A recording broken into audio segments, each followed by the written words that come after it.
How to send gems on Clash of Clans.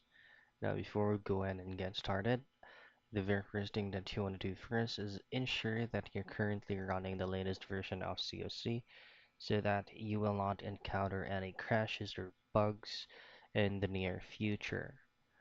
Now, let's get into it. So just simply go ahead and log into your COC game and then make sure that you're logged into your account. Now, sending gems on COC or Clash of Clans cannot be customized. You can only do this if there are certain parts of that person or friend that you'll be sending out gems to if they are on a process of cooking or building something. Now, you can only send gems to your current friends from your current clan.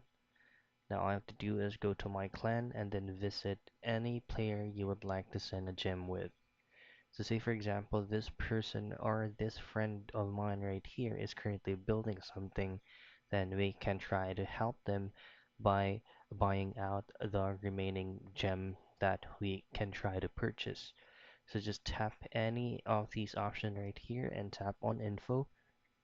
Now this is what I'm talking about earlier. If this person is currently cooking or building something, then we can just simply donate any amount of gem. And that's it. That's how you send gems on Clash of Clans.